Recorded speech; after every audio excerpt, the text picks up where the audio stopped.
Hello, good evening friend. তোমরা সবাই কেমন আছো? আশা করি তোমরা খুব খুব ভালো আছো। আমিও খুব ভালো আছি। তো আজকে হলো ইংরাজির 18 তারিখ। তো আজকের বার হলো সানডে, আজকে রবিবার। তো আজকে সন্ধ্যের দিকে প্রায় সন্ধে হয়েই গেছে। তো ব্লগটা স্টার্ট করছি। তোমরা সবাই কেমন আছো? অবশ্যই তোমরা সবাই কমেন্ট করে জানাবা তোমরা সবাই কেমন আছো। আমি তো খুব ভালো আছি। আর সত্যি এতটাই ভালো আছি যে ব্লগ করতেই ভুলে যাই, জানো তো? তো তো এখন আজকে আমি অন করলাম, এই সময়তে একটা জিনিস তোমাদের দেখাবো বা শেয়ার করব বলতে পারো। তো আজকে আমি এখন অনেক দিন থেকেই ঘরের মধ্যে বাবা অনেকগুলো আনারস এনে রেখে দিয়েছিল, খাওয়া হয়েছে, আর একটা কাঁচা কাঁচা ছিল দেখে রেখে দেওয়া হয়েছে। তো আমি বলেছিলাম মাকে যে এটার চাটনি বানাবো, তো সত্যি আমার বানানো হয় না, যেহেতু মাই রান্না করে।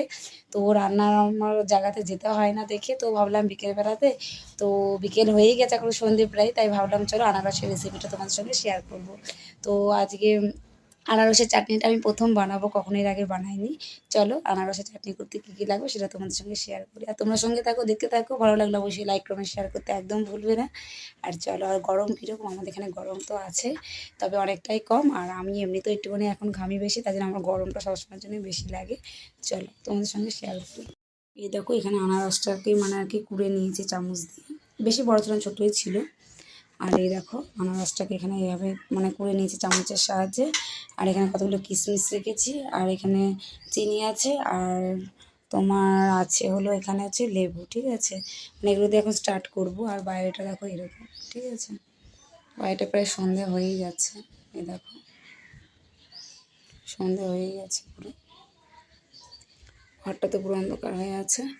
চলো আনারসের রেসিপিটা তোমাদেরকে শেয়ার করবো, মানে এইগুলোই লাগবে, সাদা তেল দিয়ে এটা বানাবো। আর চলো তোমাদের সঙ্গে হচ্ছে চাটনিটা করার পরে তোমাদের সঙ্গে শেয়ার করছি। আনারসের চাটনিটা হয়ে গেছে, তোমাদের সঙ্গে শেয়ার করে দিই। এই দেখো এতক্ষণ বসে করলাম, বেশি সময় লাগে না একদমই করতে, সব যদি পুরোপুরি রেডি থাকে। চলো তোমাদের সঙ্গে দেখিয়ে দিচ্ছি। এই দেখো আমার আনারসের চাটনি, ঠিক আছে। কাজু থাকলে ভালো হতো, কাজু যে কটা আছে, যেহেতু কালকে রাখি বন্ধন আছে, তো কালকে একটু পায়েস করা হবে, সেখানে দিতে হবে দেখে আমি প্লেন তোমার এই কিশমিশ দিয়েই বানিয়ে ফেলেছি, ঠিক আছে। আর আমার এই আনারসের চাটনিটা দেখতে কেমন হয়েছে তোমরা কিন্তু অবশ্যই জানিও, ঠিক আছে। তো এটাই তোমাদের সঙ্গে শেয়ার করার জন্য ছিল। এখন এই টিফিন কাঠিতে রেখে দেবো। আর আজকে আমাদের যেহেতু চিকেন হয়েছিল, এই দেখো এটা হচ্ছে আমার দিদিবাড়ির জন্য, মানে একটু তুলে রেখেছে, ছেলে খাবে। আর এখানে আরও আছে চিকেন, এই দেখো রান্না করা। হ্যাঁ, তো রাতেরবেলা আরও কিছু রান্না হবে, এটা যেহেতু দুপুরে হয়েছিল। চলো তা আমার আনারসের চাটনি তোমাদের কীরকম লাগলো অবশ্যই কিন্তু কমেন্ট করে বলতে একদম ভুলবে না, ঠিক আছে। অনেক দিন পর তোমাদের সঙ্গে ভিডিও আর কি শেয়ার করলাম। তো সত্যি কথা বলতে আমার ভালো লাগলো আজকে অনেকদিন পর যে একটুখানি শেয়ার করি। আসলে তেমন কোনো কাজ থাকে না, ওই জন্য ভাবি যে কী শেয়ার করবো, যার জন্য তোমাদের সঙ্গে শেয়ার করা হয় না, জানো তো। তো ভাবলাম চলো চাটনিটা করে তোমাদের সঙ্গে শেয়ার করে দিই, তো চাটনিটা করলাম। আর চাটনিটা কেমন হয়েছে অবশ্যই কমেন্ট করে বলতে তোমরা কিন্তু একদম ভুলবে না। আর আমি জাস্ট বেশিক্ষণ লাগলো না, 20 মিনিটের মধ্যে এটা হয়ে যায়, এটা খুব ইজি করা। আর আমি তোমাদেরকে বলছিলাম সাদা তেল দিয়ে করবো, কিন্তু আমার মানে ভুল হয়ে গেছে, সরি, এটা তেল ছাড়াই কিন্তু আমি চাটনিটা বানিয়েছি, ঠিক আছে। তো এখন খেতে জানি না কীরকম লাগবে। আর আগামীকাল তো রাখি বন্ধন, তো আমার ভাই বোনের সবার তরফ থেকে শুভ রাখি বন্ধন। তোমরা এই বন্ধনে সবাই বেঁধে রেখো, সবাই সবার ভাই বোনদেরকে। আর ভালোবাসাতে তোমরা সবাই সবাইকে ভালোবাসা দিও। আর কালকে রাখি বন্ধন।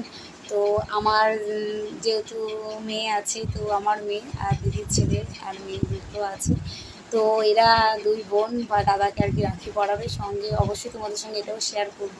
তো আজকের ভিডিওটা তোমাদের কীরকম লাগবে অবশ্যই তোমরা কমেন্ট করে মানে বলতে একদম ভুলবে না। আর এই ভিডিওটা কিন্তু আমি সত্যি আজকে করছি, আজকেই আমি পোস্ট করব, তাই এই ভিডিওটা বেশি বড় করিনি। আর দেখার অনুরোধ রইল প্রথম থেকে শেষ পর্যন্ত। আর তোমরা রাখি বন্ধনে কে কীভাবে করছো অবশ্যই কিন্তু কমেন্ট করে বলবে। হ্যাঁ, আর একবার বলি, সবাইকে শুভ রাখি বন্ধন, ভাই বোনদেরকে তোমরা সবাই সবাইকে ভালোবাসা বন্ধনে বেঁধে রেখো, ঠিক আছে। এই বলে আজকে আমার ব্লগটা শেষ করছি। ততক্ষণের জন্য ভালো থেকো, সুস্থ থেকো, টাটা, দেখা হচ্ছে নেক্সট ব্লগ।